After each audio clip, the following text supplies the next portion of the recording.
Hello everyone, hope you're doing well. West Ham news show. So there's a lot of little stories, a little story here and a little story there. Not enough, not juicy enough to do a video on its own, but you put them all together and hopefully I can stretch this out over to 8 to 10 minutes. Coming up, we've got a friendly arranged, which should be a big friendly. West Ham made their first signing of the summer, international call-ups and all that. But before we get into the West Ham news, a bit of Hammers Chat news, have a look at that. I can't do this pointy thing. There, 18,000 subscribers. A massive thank you to all you that have subscribed and the one person. Of course, if you aren't part of that 18,001 people and you wish to be, click the subscribe button below this screen. It's completely free. Join the journey. Anyway, let's get into the West Ham news. So earlier today we confirmed our first signing of the summer. Thierry Nevers. I don't know how you pronounce that second name. I think that's how it's said, Nevers. 19-year-old Reading forward. So he was going to be out of contract this summer and we were looking at him, trying to get him to the club, and then Reading activated a 1-year contract extension which was in his contract, which took him to the summer of 2022. However, West Ham has still pursued the signing. We've still signed him for an undisclosed fee. It won't be too much, will it? Obviously we could have signed him anyway out of contract. It's just that we'd have went to a tribunal and we'd have to arrange paying Reading that way, so they've just done it the quicker way, I guess, and probably more expensive way, but it means that Reading get their fair share of the money, which I think is the right thing to do, personally. So anyway, in comes Thierry Nevers. I've never heard of him. Never heard of him until we signed him. But I had a look, 19 goals and 63 appearances for under 23s and under 18s. He's not played a game yet for the senior squad. However, he's supposedly a bright prospect for them there. And these are the type of signings I like to see West Ham make. Will we ever see them in the senior squad at West Ham? I don't know. But 19... this is sort of like where you'd expect them to be breaking into the first team, particularly with the respect to them. At a club like Reading, the Championship, where the playing opportunities are greater.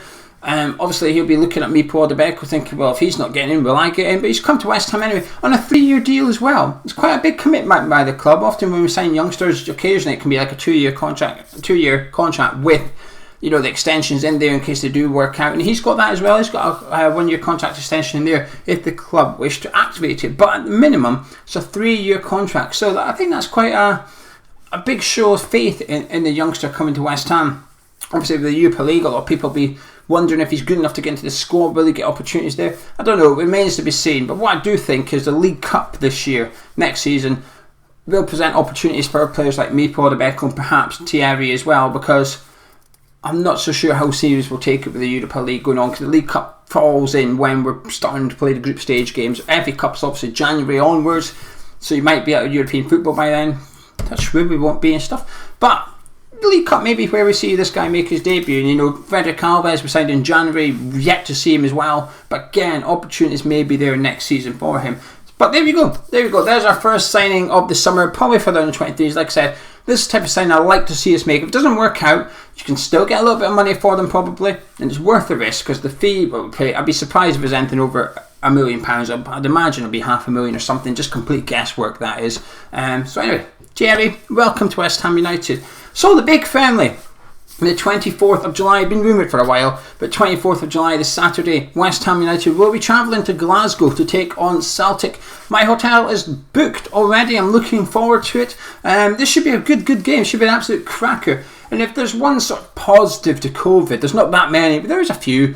But one of the positives I would take out is it sort of forces the clubs to play their pre-season within the UK predominantly. They may do 1 or 2 overseas friendlies, but I almost don't see the point of the risk, if you like. I think it'd be better off just sticking to the UK, playing a club like Celtic, playing some lower league clubs in England as well. And obviously with the fans back, West Ham have confirmed that should restrictions be eased by then, which we're expecting it to be, West Ham will be taking a full away allocation for the game. Scotland are a little bit slower than what England are with the COVID at the minute, particularly in Glasgow. Glasgow's still sort of in the mini lockdown, if you like, but this is 2 months away. You'd expect things to be better by then. You'd expect there to be away fans there. We'll sell out their away end. I've got no doubts about that. I think it'll be an absolute belter of a day, belter of a game. I'm really looking forward to it. And I'm looking forward to playing sort of lower league English clubs too, and hopefully the fans are still attending those games as well. When I say still attending, I don't mean turning up. I mean being allowed to go in. If they're allowed to go in, I've got no doubt we will bring some fans there. It puts money into the lower league clubs as well. We know they need the money. So this is a positive. So, new signing. Celtic, the international call-ups today, obviously for England, Declan Rice and Jesse Lingard in the provisional squad. Southgate's still got trimmed it down by 7 players. I'd expect R2 to make it. Rice obviously will. I think Lingard is probably a bit sketchier, but I'd expect him to be in the final squad as well. I think Southgate's done the right thing. I've seen a few criticisms, if you like, for him picking a big squad and shedding it down later, but he has to. Man United playing Europa League tomorrow night, and you've got the likes of Luke Shaw in there that he could sustain an injury, Marcus Rashford. Then obviously on Saturday we've got Man City playing Chelsea in the Champions League final. So then you've got Mason Mount, Phil Foden, Reece James. You've got loads and loads of players involved still playing games that anything could happen to them. Also, you've got fitness doubts, Harry Maguire, Jordan Henderson. So I think Southgate's done the right thing for the England squad there. There's 1 or 2 obvious people that are going to get cut. I just don't think they've almost got no hope of making the final squad.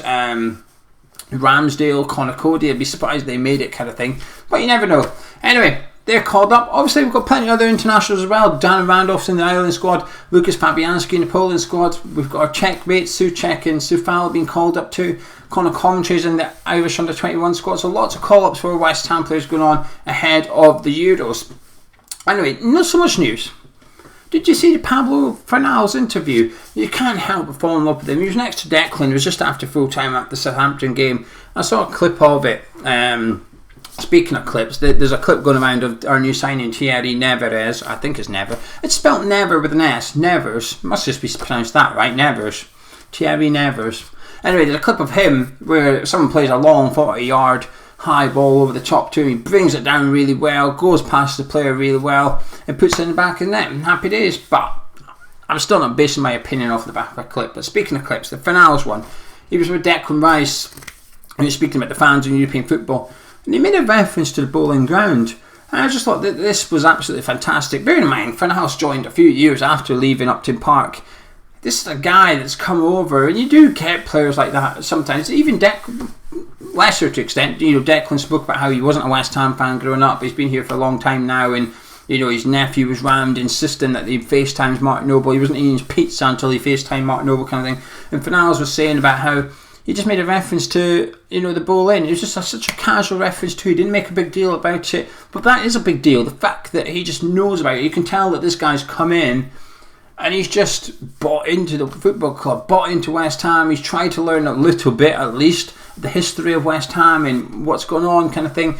And things like that, just, I find it hard not to almost, fall in love, but, really admire him as a person, not just a footballer, but as a man, the way that he's just come in and he's just trying to soak it up, especially in this day and age where football can be quite temporary and short term, whether that's players at clubs, managers at clubs, form, whatever. It's all temporary, short term kind of things.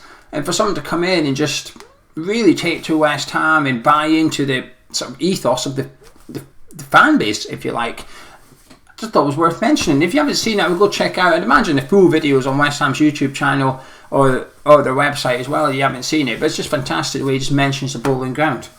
Anyway, I'm going to shut up. There's your West Ham news. We've got a Europa League video coming up later this week for the patrons. We're doing our sort of player rankings, player ratings for the season. That'll be over 2 videos. That'll be going up this week as well. And of course, we've got the West Ham transfer rumour show because, it's easy views, I'm not going to lie. Anyway, if you've enjoyed this video, drop a like on us, subscribe to the YouTube channel, join the 18,001 person, and I'll catch you in a bit.